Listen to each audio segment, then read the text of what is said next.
my people, I'm Ogunsanwo of Rivalry International, but today we are not talking about the author's confirm. We want to talk about a very important topic. I don't know if you can guess, but I wish you can. You would have seen the caption anyway. Today we are talking about sibling rivalry. You know about that, right? So if you're a parent or a guardian, come on here, let us gist about extinguishing sibling rivalry. So, when I was younger, I used to think, as the firstborn of the family, I used to think my parents loved my younger ones more than me because any fault, any whatever, they would scold me, discipline me, and I would feel like they are indulging my younger ones. So I felt left out, I felt treated like, everything, anything that happens, they will always say I'm at fault. So I started minding my business, I started getting it done. That after all, at the end of the day, they will say I'm at fault. Why did you should have overlooked, why did you you should have left the side. I just said, oh, let me be on my own space. So one day, later in the years, I realized that my siblings were gisting and they said, guess what they said? Blah blah blah blah blah. After all, our parents love you more than they love us. I said, for real? After the conversation and the explanation then, and I said, okay, now imagine. I used to think my parents loved them more than they loved me. I see these children saying our parents loved me more than they loved them. Do you understand what is going on? I was thinking they are the preferred one, while they were thinking I'm the preferred one. So invariably, our parents balanced the discipline, balanced the love, and did not allow sibling rivalry. So my point today is that as a parent, you know where I'm going to now. Our children somehow have traits that make us that may want to tempt us to love one child more than the other. Now imagine my younger ones, my siblings, when growing up, when they were growing up. Now imagine me saying, concluding that my parents love them more than they love me. If you not grew up like that and I didn't see the balance and I didn't see the other scenario, and I grew up that way, go to uni or maybe service or masters or go out of the country, and then things start happening, we would know that the seed was sown when we were young. So please and please, I'm begging you as teachers, as parents, let us be intentional about the love we show this younger generation. The world is evil and already so sensitive and cracky already. Don't let us allow rivalry.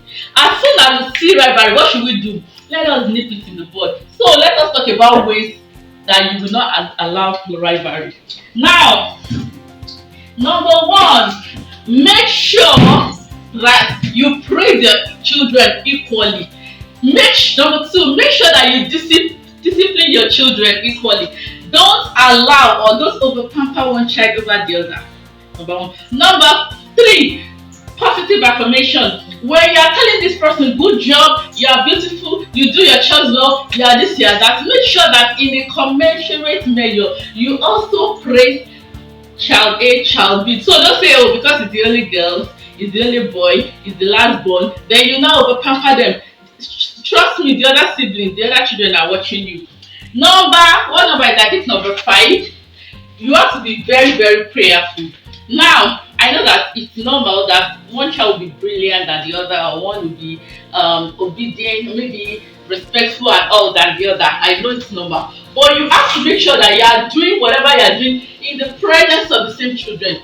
Imagine a scenario where you are cooking or doing something and you give one child fish. And it happens 1 or 2, 3 times like that. The other child will feel, oh, mommy always gives so child so. But if it's me, they will say no. Another scenario, if I'm in my room studying or working on do project or whatever, and child A knocks, Coco, mommy, can I say no? And then when child B comes to, maybe the way he respectfully says this, or maybe his request, mommy, I want to do so. And I am about to say come in, I will remember that I directly said no to child A deliberately. I will say no to child B too, so that it will be like, oh, after all, it was when you went that mommy opened the door. When she did open the door, she always does that. So even though I was supposed to give child B that request, I did not. I did not give her that request because I said no to child A for the same request. Do you understand what I'm trying to say? So even though one child deserves it, than the other because you want to balance it. Dear mommy, dear daddy, in that scenario, it's better you say no to both of them or you say yes to both of them. Number six, when you want to discipline your children, make sure that you let them know the reason why you are disciplining them. If not, they will say, if it's so, you would have not done so. In a situation whereby one child woke up late or one child decided to be lazy and you want to discipline, yeah, fine. You tell them, it's because of so and so that I disciplined you. Do you understand? So you won't say, okay, because child A wakes up early to do their chores, they don't always get spanked. But because child B wakes up late and don't do their chores, they always get spanked. So somehow it will look like child B always gets spanked. Do you understand? So let child B know that I'm disciplining you. Let like make it plain. Don't assume they know because there have been times I've asked my son, why did I discipline you? I don't know. And I will explain that because of this, you know, so yes, I'm sorry. Do you understand? So let each of the child know that okay, they are looking like they are not the favorite, not because you hate them, but because of so rules you played on grand that they did not obey. Is that clear? Then the last but not the least, that is number 7.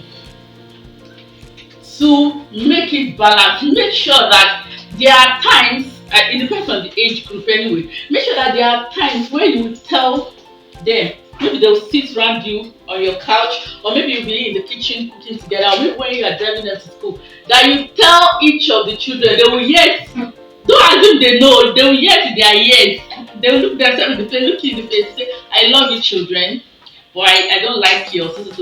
I love A, I love B, I love C. So in their presence, let all of them know that you love them. And it's really goes a long way. Hug them, pat them, pet them equally. When you are petting A, I'm very sure, depending on the age, B is looking at you like, could they kiss me? Could they hug me too? Yeah. So share the love equally. I've not done it all. I'm still on the progress. I'm still on this path of making progress and being intentional in parenting. But with this viewpoint of mine, which one have you tried that have worked? Which one did I mention that you've tried? Which one have you tried that I have not mentioned? Please drop them in the comments. I want to hear from you. And can you share the experience you had while growing that you feel caused sibling rivalry, or how your parents handle it well? People are on will be in the comment that would want to learn from you. I will also want to read and learn for you. Thank you very much. And don't forget, like, subscribe, turn on the notification bell. I will bring you another great and fantastic video next time. Bye bye.